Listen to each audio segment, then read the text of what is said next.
नमस्कार दोस्तों, मेरा नाम डॉक्टर सौमिल मांडलिया है। मैं अहमदाबाद में एज कंसल्टेंट ऑर्थोपेडिक और स्पाइन सर्जन के तौर पर प्रैक्टिस करता हूँ। दोस्तों, आज हम जानेंगे कि रीढ़ की हड्डी का टीबी क्यों होता है, उसमें कौन-कौन से लक्षण होते हैं और इसके क्या-क्या उपचार अवेलेबल हैं। तो सबसे पहले तो रीढ़ की हड्डी का टीबी जो होता है, वो छाती का जो निचला हिस्सा होता है, जिसको हम लोअर डोर्सल रीजन बोलते हैं, उसमें सबसे ज़्यादा कॉमनली देखा जाता है। और हमारी जो वर्टिब्रा होती है, उसमें खून सप्लाई करने वाली जो नसें होती है, उसके थ्रू ये बैक्टीरिया हड्डी में जाते हैं और ये टीबी का इन्फेक्शन होता है। अब इसमें जो सबसे ज़्यादा कॉमन लक्षण होते हैं, वो होता है बैक पेन।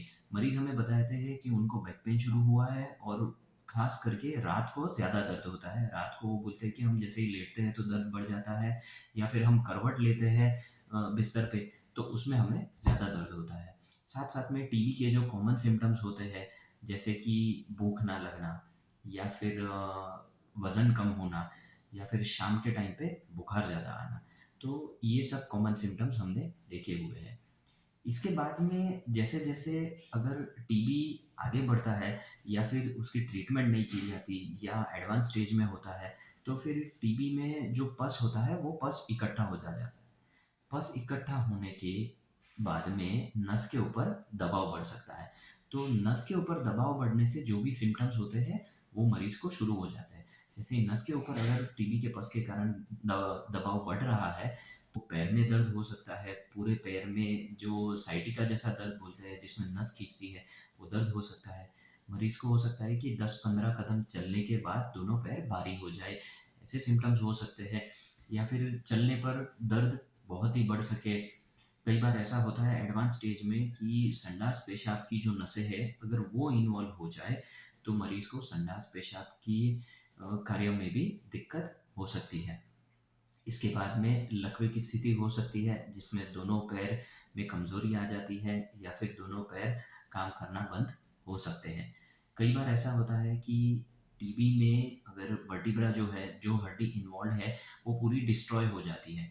वो अगर पूरी दब जाती है, तो ऊपर-नीचे की हड्डी रीढ़ की हड्डी के कारण एक बैंड बन जाते हैं, जिसको हम कुब्बड़ बोलते हैं, या फिर कुबड़ापन देखा जाता है। ये जब हड्डी डिस्ट्रॉय हो जाती है, उसके कारण होता है। अब हम जानते हैं कि इसके उपचार क्या-क्या हैं।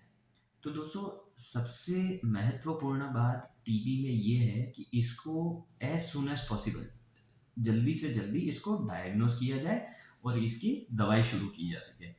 क्योंकि रीढ़ की हड्डी का टीबी है, तो ये दवाई से ठीक हो सकता है। 95% जितने मरीज़ ऐसे होते हैं हमारे पास आने वाले, जिनको सिर्फ़ रीढ़ की हड्डी के टीबी में दवाई से ठीक किया जाता है।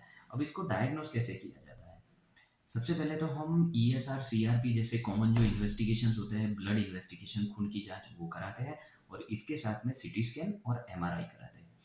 अगर कभी एमआरआई में या सीटी स्कैन पे कोई डाउट है, तो फिर इसके ऊपर हम एक सीटी गाइडेड या फिर एमआरआई में बायोप्सी लेके, हम जो पस आता है, वो पस हम लेबोरेटरी में भेजते हैं। ये बहुत छोटा प्रोसीजर होता है, जिसमें एक सुई जितना होल होता है, और उसके थ्रू ही हम पस और जो भी मटेरियल है, वो निकाल के हम लैब में भेजते हैं, और उससे हमें पता चलता है कि ये कौन-सा इन्फेक्शन है और इसके ऊपर कौन-कौन सी दवाई काम कर सकती है। कई बार ऐसा हो सकता है कि इंडिया में ये सीटी स्कैन थ्रू बायोप्सी करना वो पॉसिबल नहीं है, तो हम एक एम्पिरिकल थेरेपी जिसे बोलते हैं, जो टीबी की कॉमन दवाइयाँ हैं, वो चालू करते हैं, और उसके बाद में 1.5 से 2 महीने में हमें पता चलता है कि कितना इफ़ेक्ट इसका हो रहा है और मरीज़ में कितना इम्प्रूवमेंट आ रहा है। दोस्तों, अब हम देखते हैं कि इसमें ऑपरेशन की ज़रूरत कभी पड़ती है। 95% जितने मरीज़ ऐसे होते हैं जो सिर्फ़ दवाई से ठीक हो सकते हैं।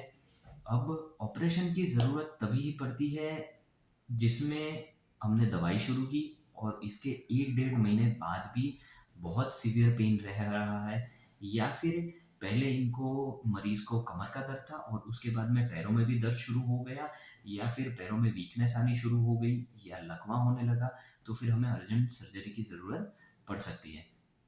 इसके बाद में जो भी है, जैसे कि नसों के ऊपर दबाव दबाव बढ़ रहा है और हड्डी जो है उसका डिस्ट्रक्शन ज़्यादा हो रहा है, जिसके कारण कुबड़ापन आने की संभावना रहती है। ऐसे-ऐसे केसेस में हम ऑपरेशन की सलाह देते हैं। और एक रीज़न है जिसमें अगर संडास पेशाब की दिक्कत होने लगती है, मतलब कि नसों के ऊपर दबाव बढ़ रहा है, तो भी हम ऑपरेशन की सलाह देते हैं। तो दोस्तों मैं फाइनली यही कहना चाहूँगा कि सबसे महत्वपूर्ण बात रीढ़ की हड्डी के टीबी में या टीबी स्पाइन में यही है कि इसको डायग्नोस किया जाए, तो फिर हम इसकी दवाई बहुत जल्दी शुरू कर सकते हैं और दवाई से काफ़ी अच्छा रिजल्ट हमने एटलीस्ट 95% जितने मरीज में देखा हुआ है। अगर इसके बारे में आपको कोई भी क्वेरी है तो आप नीचे गए दिए गए नंबर पर आपका एमआरआई भेज सकते हैं या फिर कॉल करके अपॉइंटमेंट ले सकते हैं। धन्यवाद।